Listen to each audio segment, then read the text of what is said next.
Hello, everybody. Sassily Biggins here with my husband, Bill Bourbon. And today's subject from Big in the USA podcast is toxic masculinity. You can tell how important it is to me. I really don't care. I don't really think masculinity is toxic, but at least we should talk about it because it seems to bother the next generation an awful lot. I don't understand why, or I still think that the brawny towel man, his job might be in jeopardy because if the feminists had their way, they'd stick Barbie on the roll of paper towels instead. Yes, just what we need. Barbie paper towels. Yeah, but she's not there cutting down the trees to make the paper towels, is she? Well, no, that's okay, but it would be a great marketing gimmick. So shout out to Mattel on that one. Yeah, I wonder to get together on that. There's just so much inequality in relationships with it, and it's like they're digging their own grave and they don't see it, where women have value, men have value, and to say that one doesn't because one might have oppressed the other one for however many years, two wrongs don't make a right. And men do have value, whether or not the next generation believes it or not. Or is it just a paycheck and provider thing? Maybe. Well, I know that's what some women actually look at men as, is just basically you hand me over your paycheck. And we've talked about this before. Not everyone, just some of the more old-fashioned people have it to where the man just makes the money, hands it over to the woman, and then he lives off whatever she gives him after groceries and mortgage is paid. But no, actually nowadays it's even more liberated than that. No, that's completely offensive to me because you know what? It pretty much says that a man has no intelligence, self-control, say-so, or voice. Yeah, erasing one doesn't mean that you get to erase the other. It just doesn't work out. And then they wonder why they have so many relationship problems. But nowadays, it's a little bit past that. They're trying to get into that whole multiple gender thing. Who's the male? Who's the female? Who has parts of the male, parts of the female? And you mix it all together up in a blender, and then whatever happens. And that's not healthy. That's not, it doesn't support each other necessarily. It supports the confusion. What you just described was what we get two non-binary people in mixed gender roles now. Yeah, and they're both working at Starbucks, separating their bank accounts. Yeah, I think I've seen that at Starbucks actually. Oh yeah, we've all seen it. Not judging, just observing that it's out there. But yeah, for the healthy part of the relationship, there's give, there's take, there's share. It's not just two people being roommates trying not to kill each other all the time. I mean, it happens, but moreover, what I'm seeing in marriages these days is as far as, I'm seeing a lot of, and I have a problem with this, female dominated households. And I don't think that's, if it's to a point where it's that bad, there are some negative consequences, especially for young men who grew up in households where their mother just dictated everything, because first of all, they'll start peeing sitting down. They already do that. Yeah. It's called single mothers. Yeah. And they wonder why there's the feminization of males in society. Mm-hmm. So is it really toxic masculinity, or is it just poorly created masculinity because they had a single mom and nothing else? I think putting the word toxic on everything really paints a bad picture in the first place. It's just social control at that point. It's not. See, you touched on it. Social control, which women feel like they don't have. Y'all have more power than you realize. Well, it also goes back to, in the other day, there was a millennial complaining how she was somehow being mistreated in this world some way, somehow. And she was literally sitting around waiting for the opposite of whatever she was to hand her some type of improved life or opportunity or something that would make her, basically she was sitting on her hands, not finding her own future. That describes a lot of people that I know, both male and female, but that sounds more like a sense of entitlement. I was very entitled, and this one was race-based. and then to blame it on, well, men don't give me a fair chance in this world. I got to ask them, you women, are you giving your men a fair chance? I don't think they are, to be honest. I mean, they always say fairness, fairness, we want ours, but then they don't give it to anybody else. Yeah, until it comes time to cut down the trees to make the paper towels, huh? Yeah, I mean, as much as I'm not like, I know that there are stereotypical roles for men and women, but to an extent, they were made because when all the work is divided up, people who have their preferences picked what they preferred.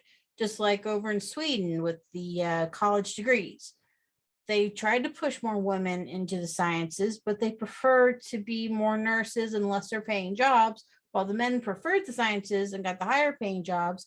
And you can't reverse natural tendency and desire and actual capability. All right, that reminds me of something Dr. Laura said on her program a long time ago, and I hate to reference Dr. Laura. As you know, many of you might think she's a controversial figure, but she's kind of right when it comes to raising children. You need both those energies, the male and the female, and they complement each other. And on the one hand, you need the mother to be there to console the child in case the child gets hurt, and then you got somebody like me with, if we had children, I'd be like, okay, all right, go wash off the dirt and get back out there and do it again. It's the type of encouragement that they need. There's the give and take of it all. And people aren't willing to try for it. It's not going to be erased. No matter how many political, social justice warriors whine, bitch, moan, complain, erode whatever from our culture and society, certain things just work. Certain things just don't work. And you just need a drop of common sense to know which things that those are. Let men be men, please. I see so much of that. What I'm also seeing is a washed down, sanitized version of masculinity being promoted these days too, and it kind of it's not even full masculinity. Okay, well, this happened at church. Okay, the whole "let's be men" thing, and then they throw out every stereotype out there and expect. That was probably one of the most socially awkward situations I've ever been in my life. Just listening to somebody talk about how men should be men, and I'm seeing all these forced and contrived activities in a safe environment, and I'm just like, there's no women. There's no shotguns, bows and arrows, enough outdoor activities, and I'm just like, no, this isn't it. You want me to be a man? All right, let's go to the campsite. I'll build a fire. We'll set up the campsite, have all food and shelter and everything ready, and I'll show you exactly how it's done while I grab my axe and chop down a tree for firewood. Thank you very much. Actually, you'd find old wood because the green stuff would spark too much. I actually do burn wood. Well, I did when I was younger. I'm that farm girl that knows all that stuff. Or life was like camping, except we got to live in the barn. Yeah. Seriously. But see, he might have to go to the woods to find it. I just had to go to the farm to find the exact same thing and still could rough it and handle business accordingly, Well, first of all, don't talk about cooking over an open fire when you got one of these prefabricated pits from the barbecue store. Okay. Okay, that's only going halfway. He likes glamping, so when he makes it sound like real He-Man, caveman type camping, no. He means glamping. No.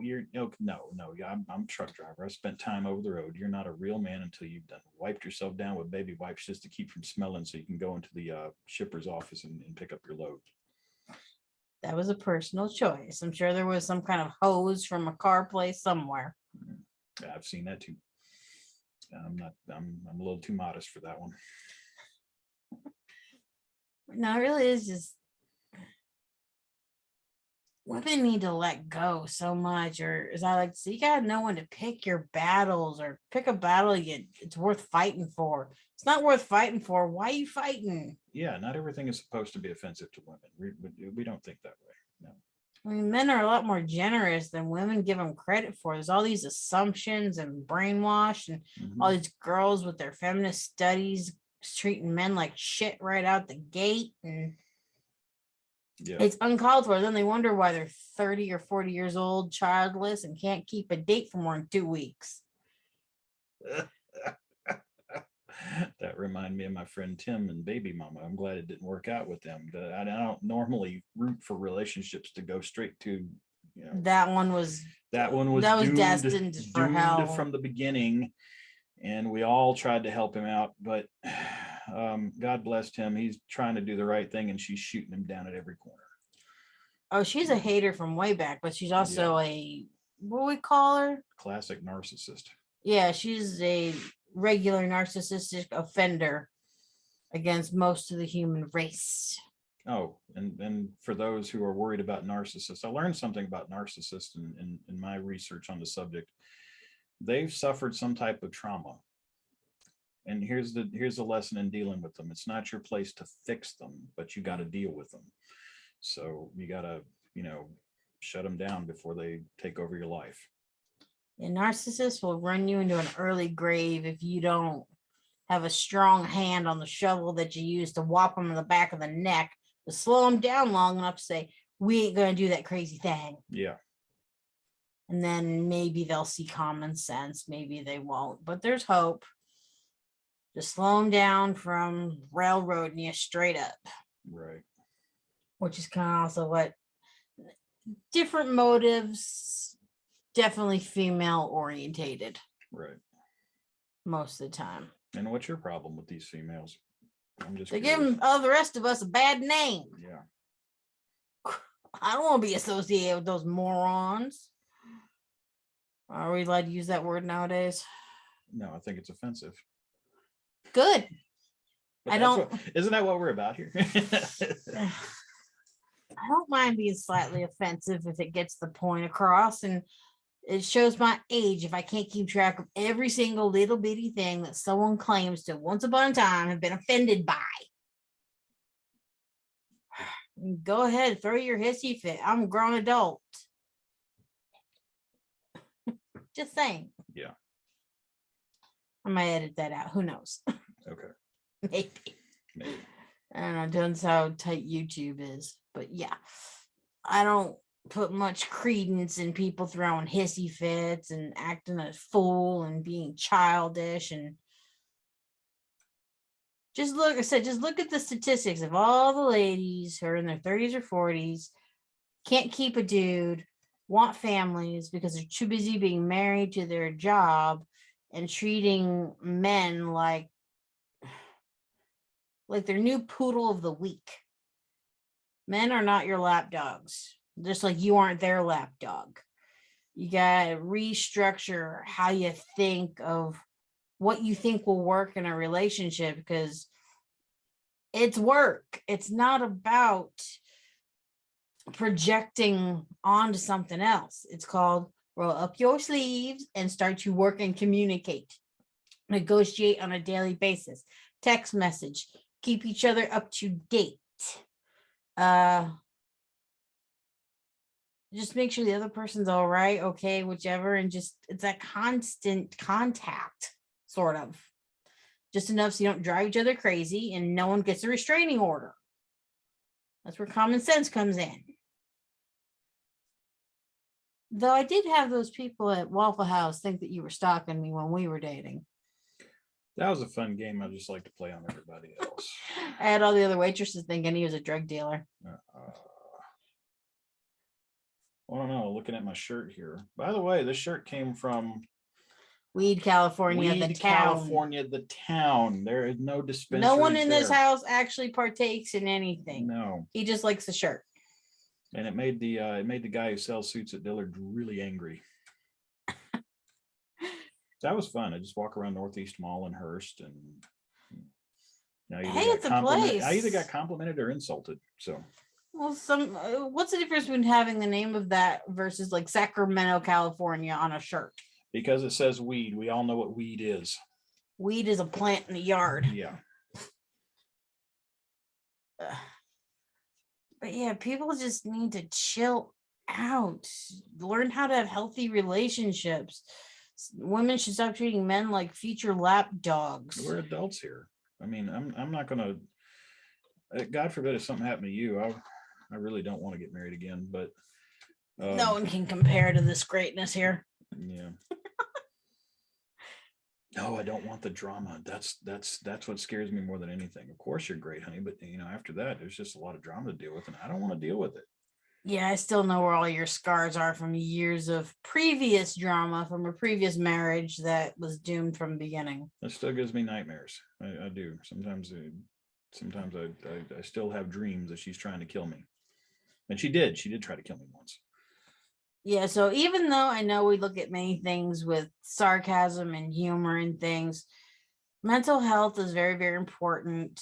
Toxic masculinity was some trumped up idea by some mentally unhealthy person, because there are many, many ideas about what masculinity is. But as long as you have it, doesn't matter how much you have, as long as you can control it as an individual, it can be a tool, it can be a good thing in this world if you let it be. And when it's not allowed to be a good thing, it backfires. It causes lack of mental health. I mean, people like, then you have the version of, oh, if someone's so masculine, like they don't have souls or they don't have feelings or they're not somehow a whole human, which is wrong. No, I think it's more of painting the picture of the big Viking warrior Being a robot. Yeah, just pretty much raping, pillaging, and killing everywhere he goes, which is not true about masculinity whatsoever. And besides, if you look at the real Vikings, most of the Vikings were Danish and they only made up like 1 or 2% of the population. So let's just saying like 1 or 2% of the population had mental health issues. The crazy ones. It wasn't everybody. The rest of them were farmers and fishermen. Farmers, fishermen, tradesmen. They're really good at trading. Yeah. Yeah. No, they worship their tree gods. They weren't, or Odin, and some of them were nature based. Some of them were we all Norse religion. Not all of us secretly want to be Thor. Okay. Or Chris Hemsworth, for that matter. No, Thor's something different. I'm going to throw out this question for you. How about these women who throw out toxic masculinity like it's nothing? I got a question for all of y'all who say that. What was your relationship with your dad like? I bet that would answer a lot of questions right there, wouldn't it? Well, the answer is usually about 50% of all the questions. Yeah. Yeah. Or people always ignore the fact where, okay, they always say men are the protectors in the relation, or they mean like physically men can be protectors in relationships. But the flip side, on the emotional level, women also do that back for men. So it is equal. It's just, it's like a swap. It's that constant swap, whether it's the emotional and all the good advice and everything on the mental side. And then you have the physical side from the men, and combined, life becomes better, it becomes good. Because I'm not kidding. I still know when he's channeling something from the past, from what his ex did to him, as far as the explosions of attitude, the false accusations of cheating, stuff that still gives him flashbacks emotionally, immensely. Yeah, sometimes I'll hear something, and it's sometimes, and most of the time it's not even directed. It's not even directed at me. It's something I overhear, and it'll set the trigger off, and I got to watch it. At that point, I just withdraw myself from the situation and say, okay, maybe I need to take a step back. So, well, they always say like it's kind of like women can have trauma, and it's like borderline PTSD. But then they forget that men are human too, and it can happen to them as well. So if everyone is aware of what causes things to snap, or what things from the past are there, it's like helping each other heal, move forward, and to not deny the other person's humanity.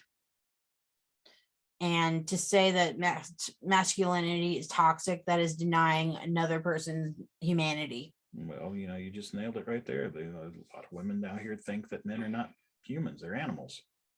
We're apes, aren't we? It's like Tim Allen said, we just grunt and groan and point. Caveman 101, right? Yep. Um, Where's that club? I'll just grab you, brother. Here, right up. Yeah, and just also to follow that joke, I know you sleep at night, so It's with you, honey. yeah. So if I can kill him whenever I want. I have permission. My daddy taught me how to handle things on the farm. Mm-hmm. Whenever I say I handle things on the farm, we used to raise animals for food. I'll let you figure the rest of that out. And since I was the oldest, I got to help with every single project. My granddad had a farm too. Farm work was punishment. Only if you do it wrong. No, it was punishment. He'd send me to Mississippi for real for about a week. Well, if you don't use tractors and other equipment, yes, manual labor is back-breaking. Yeah. Well, literally. throwing hay bales and feeding tons of Been there, cows. done that. I wouldn't say I'd go back, but I definitely pick smaller animals or have a lot more ergonomically balanced machinery and water that's based on gravity, so it flows more naturally and I don't have to drag it as many places with lots and lots of hoses. That's what I would do. I've done my research. So if anyone has any other questions for us, comments, whichever, leave it in the space below, which I'm sure will be there. We are somewhere in Texas, so if you have any questions about where we live, ask away. Otherwise, peace out, y'all.